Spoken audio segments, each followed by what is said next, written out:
On top of that, we've got more on the way over the next few days. First alert weather day today through Friday, so it's day 2 of 4 with this long-lived system that's going to be continuing to influence our weather and wreak havoc on travel and your plans here. Here's a look at the latest Devil's Lake, seeing that ongoing steady snow, though the larger shield of snow has lifted more north into southern parts of Canada and still stretches back toward Minot and Bismarck.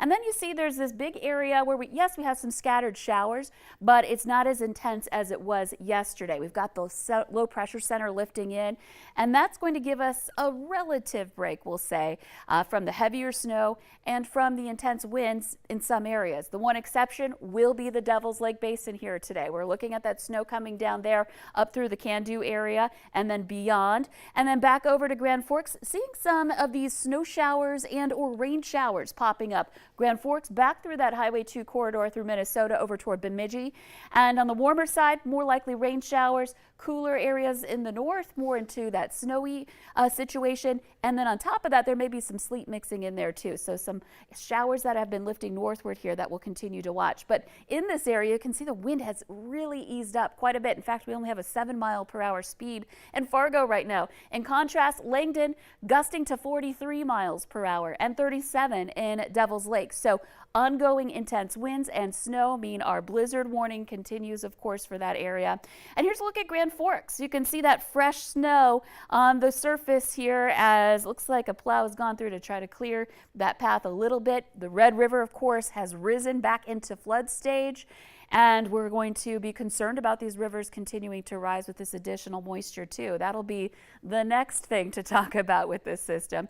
But right now we're still in the thick of it. And as we look at our forecast for Grand Forks, expect to see some scattered areas of snow showers with temperatures getting into that above freezing range potentially today. You might see a little bit of a freezing mix. It'll actually be good for you in Grand Forks to get a little bit above freezing, because that might help to crust over that fresh snow. So when the wind increases again later tonight and tomorrow, I'm hoping it won't get blown around as much, because I know you got a lot. You had a foot of snow or so in the Grand Forks area with this first round. So here's a look at your afternoon planner. A lot of us in the 30s here today, staying below freezing up in the northwest, where you're going to expect to have blizzard conditions ongoing here today. South and east, a different story, a little drier, quieter as well initially before that low starts to move east. And on the back side of it, we see the winds pick up. So here's what to expect for today's first alert weather day. Snow, not as widespread, but still heavy up in the Devil's Lake Basin, and perhaps a little rain and mix in there too. We've got that rain-snow mix line across the heart of the valley. And then wind, that's giving us a break, as we just saw in the Southern Valley especially. We'll still see that blizzard going on. And then tonight, it ramps back up. We'll see that wind increase, this time out of the northwest, colder air rushing in, and we're looking at widespread snow showers for everyone. Even if you haven't seen any snow yet with this event, your chance at it, or maybe your luck runs out, depending on how you're looking at this, comes overnight tonight and into tomorrow. We'll talk more about that coming up.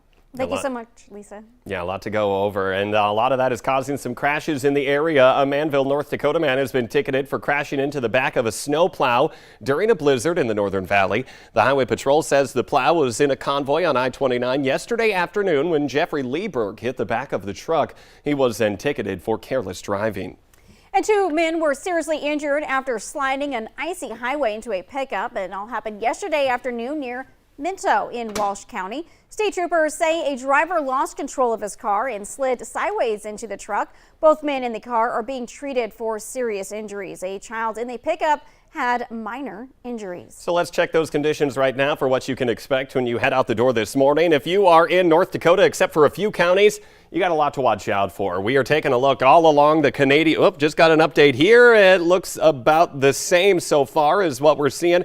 It looks like the icy roads on I-94 by Valley City have extended slightly east. But back to the no travel advisory all along the Canadian border, down the Red River. We're just stopping at Trail County, over to the Stutzman-Barnes County line, back over again, and then to the Lemoore and Dickey County lines with McIntosh and Logan counties, and then on over to Montana. Everything I am shading in red here, we are literally talking about almost the entire state of North Dakota, aside from about 4 or 5 counties, is in a no travel advisory. You need to be careful if you are heading out the door this this morning. And another thing that you really need to watch out for is the interstates that are closed from Fargo all the way to the Canadian border. I-29 closed. I-94 from Jamestown all the way to the Montana border closed this morning, so you need to be careful there. And as I mentioned, we just got an update. We're talking about more icy conditions in and around the Valley City area. Travel alert this morning for Barnes, Dickey, and Lemoore counties, so be careful there. In the metro, we're reporting wet roads. You saw it on the sky cam when we started our show. Rain coming down. However, that can freeze and turn tricky real fast. On into Minnesota here this morning. We're looking at the northwestern corner of the state. Let's get a refresh. That is where our biggest problems are right now. Highway 2, Highway 75, and Highway 59. Those are roads going from Crookston and Thief River Falls. Those are difficult. Partially to fully covered this morning. Up by War Road, we're also talking partially covered. But hey, look at that. This is Minnesota Lakes country. It's almost like a tale of two states here. It really is. They're all green. So right now they are still in the seasonal area. They're just getting some rain this morning. But no matter where you are, make sure you stay right here with the Valley today as we continue to update you on these conditions. Phoenix. Thank you, Jordan. We're going to continue our live team coverage of this massive April snowstorm with our crews up in the Northern Valley. The Valley Today's JC Dodd is there with photojournalist Bree Bolin, and we are at Devil's Lake there this morning, where it looks like there is quite a cleanup ahead for people that are out there. Good morning, JC.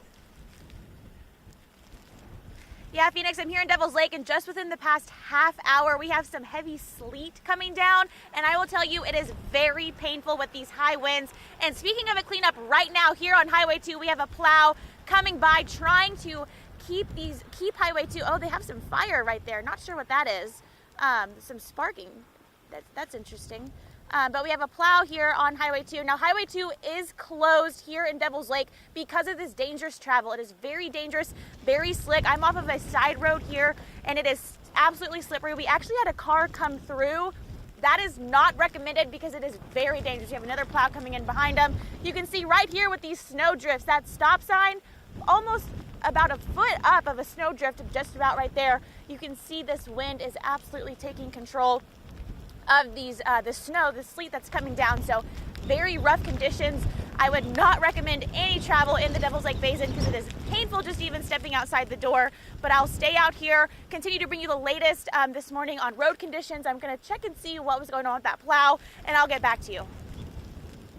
Yeah, you can hear that wind even on the microphone, blowing your hood off even, JC. And they are in a no travel advisory in the Devil's Lake Basin area, so make sure you're careful out there.